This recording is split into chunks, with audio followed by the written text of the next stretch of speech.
नाज़रीन, शाम में इस वक्त जो लड़ाई जारी है वो लड़ाई है क्या, और वो अभी तक जारी है, वो रुक क्यों नहीं रही, और इस लड़ाई का मंतकी अंजाम क्या हो सकता है, इज़राइल क्या करना चाहता है, और जो तुर्की है क्या वो शाम की हुकूमत को बचा पाएगा, शाम में जो मौजूदा हुकूमत है ये चल पाएगी या नहीं चल पाएगी। ये हैं सवालात। इसके साथ मैं हूँ मियां ताहिर।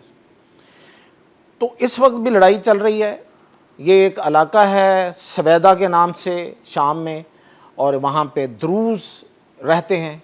द्रूज़ जो है ये एक बड़े अरसे से यहाँ आबाद लोग हैं, जिनका मज़हब कुछ लोग कहते हैं कि इस्माइली शिया हैं, लेकिन कुछ लोग कहते हैं कि नहीं ये बुद्धिस्ट हैं, या फिर ये इन दोनों का कोई मिक्सचर है। और ये इज़राइलियों के साथ, यहूदियों के साथ इनके बड़े तारीख़ी और देरीना ताल्लुकात हैं। ये एक दूसरे में रचे बसे हुए हैं।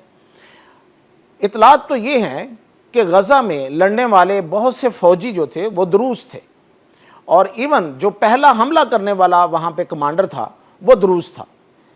और ये द्रूज़ जो हैं ये इज़राइल के साथ आप समझें कि यकजान दो कालब हैं। अब इन्होंने वहाँ पे लड़ाई शुरू की। इन्होंने द्रूज़ों ने लड़ाई कहाँ से शुरू हुई देखना ये है। द्रूज़ और इनमें इनका एक और मलेशिया है, हिकमत अल हिजरी का इसे कहते हैं, वो उसका मलेशिया है। वो एक मुसल्ला लोग हैं। वो दरअसल मनशियात का कारोबार करते हैं और इंसानी स्मगलिंग का कारोबार करते हैं, और ये पूरे मिडल ईस्ट में उनका ये कारोबार फैला हुआ है।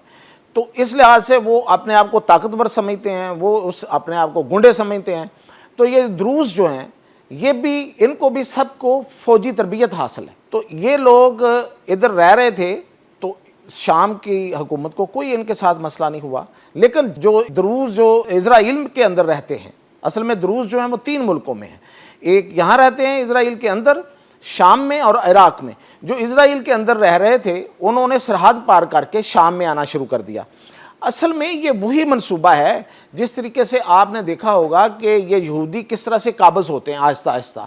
ये यहूदी क्या करते हैं कि ये अपने आबादकार यानी कि बाहर से लाए हुए यहूदियों को किसी ऐसी जगह पे भेज देते हैं जो उनके नज़दीक उनकी नहीं होती, लेकिन उसको वो कब्ज़ा करना चाहते हैं। जैसे पिछले दिनों इन्होंने मगरबी किनारे में, जो कि बेसिकली फ़लस्तीनियों का इलाका है, वहाँ पे अपने बहुत से आबादकारों को भेजना शुरू किया।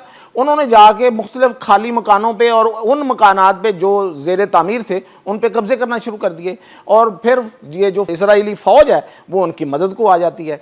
यही तरीक़ाकार अपनाया गया। द्रूज़ी जो हैं वो इज़राइल से उनको भेजा गया ताकि वो ज़्यादा से ज़्यादा इलाके पे कब्ज़ा करें, और ये जो हिकमत अल हिजरी की जो मलेशिया है उन्होंने वहाँ पे जाके इलाकों में फैलना शुरू कर दिया। तो उस पर फिर शाम की हुकूमत हरकत में आई और उनकी फ़ौज आई, और उन्होंने आके उनको बेसिकली कर्टेल किया। यानी उन्होंने कहा कि भाई आप अपने इलाकों में रहें, इससे आप ज़्यादा आगे नहीं फैल सकते, और वो जो लोग उधर से आ रहे थे उनको रोका। इस पर क्लैश शुरू हुआ।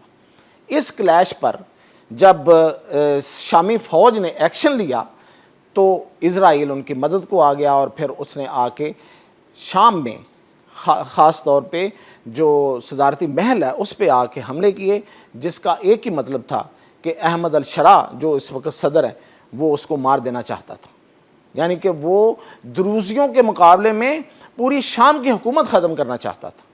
उसके बाद फिर उसमें अमेरिका आया, उसमें अरब ममालिक आ गए, और अब कहा तो ये जा रहा है कि वहाँ पे जंग बंदी हो गई है। लेकिन इस जंग बंदी से पहले भी एक सिचुएशन क्रिएट हुई। वो ये हुई कि ये जो द्रूज़ी हैं इन्होंने वहाँ पे कत्ले-आम बंद नहीं किया। वहाँ पे मौजूद जो बद्दू थे उनको मारना शुरू किया, उनकी औरतों के साथ रेप शुरू कर दिए और उनको निकाल दिया उन इलाकों से।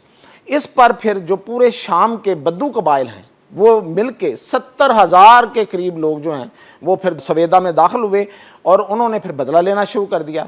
इस पर जो इज़राइल है उसको शायद वक्ती तौर पे ये हिकमत अमली होगी कि अब भी जंग रोकी जाए। तो अब अरबों के कहने पे, अमेरिका के कहने पे अब एक जंग बंदी का ऐलान हुआ है। अभी ऐलान हुआ, उस पर अमल दरामद नहीं हो रहा। द्रूज़ी अभी भी वहाँ पे मौजूद लोगों को, सिविलियन लोगों को मार रहे हैं, और जो अमन कराने के लिए वहाँ पे फ़ौज भेजी गई है उसको भी वो निशाना बना रहे हैं। द्रूज़ियों का एक शेख है वो मुतालबा कर रहा है कि हमें इज़राइल अपने साथ शामिल कर ले। تو دراصل یہاں سے بات شروع ہوتی ہے. یہ ہے اصل منصوبہ اسرائیل کا. اسرائیل دروزیوں کا بہانہ بنا کر اور ان کو استعمال کر کے شام کے ان علاقوں پر قبضہ کرنا چاہتا ہے. اور یہ آپ کو پتہ ہے کہ یہ قبضہ کیا ہے. یہ گریٹر اسرائیل کا منصوبہ ہے اور یہ وہ اس شام کے 3 حصے کرنا چاہتا ہے اور ان 3 حصوں پہ دراصل وہ خود ہی قابض ہونا چاہتا ہے مختلف بہانوں اور ہیلوں بہانوں سے. اور ایک جو چوتھا حصہ ہے اس پہ وہ چاہتا ہے کہ شام کی جو موجودہ حکومت ہے وہ رہے. تو یہ اب وہ جو حلب کا علاقہ ہے, اب یہ کہاں تک اپنی یہ بات جو ہے وہ آگے لے کے جائے گا, کب اس منصوبے کو آگے بڑھائے گا, یہ تو خیر ابھی کہا نہیں جا سکتا. امریکہ کے آنے کا, سعودی عرب کے آنے کا, ترکی کے آنے کا فی الحال کوئی فائدہ نظر نہیں آ رہا. ایک نام کی ایک جنگ بندی ہو رہی ہے. ابھی بھی 3 شخصیات آپس میں ملی ہیں جو وہاں پہ امریکہ کا سفیر ٹام براک, اردن کے ڈپٹی وزیر اعظم, اور ادھر سے شام کے وزیر خارجہ جو ہیں, انہوں نے مل کے آپس میں ایک ایگریمنٹ کرنے کی کوشش تو کر رہے ہیں, لیکن یہ ایگریمنٹ آگے چلتا ہوا نظر نہیں آتا کیونکہ اسرائیل نے اپنے عزائم پورے کرنے ہیں اور اس کو یہ کتنی دیر لگتی ہے, کتنی دیر میں وہ آگے جاتے ہیں.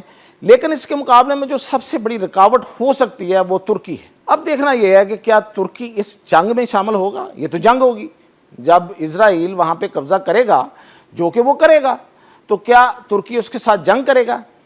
یہ ایک بڑا سوال ہے. یہ وقت بتائے گا کہ ترکی کی کیا حکمت عملی ہوتی ہے. ترکی اب تک تو بچ بچا کے چل رہا ہے اور اپنی معیشت کو اور اپنی ملٹری کی قوت کو بھی وہ آگے بڑھا رہا ہے, لیکن یہ ایک بہت بڑا کنفلکٹ ہوگا اگر اس میں ترکی آتا ہے. تو ترکی اگر اس میں آیا تو پھر بڑے مسائل بڑھ جائیں گے, اس میں شاید پھر پاکستان کو بھی آنا پڑے. لیکن صورتحال وقت آنے پہ اس کا پتہ چلے گا. مزید جو حالات ہوں گے اس پر اپڈیٹ کریں.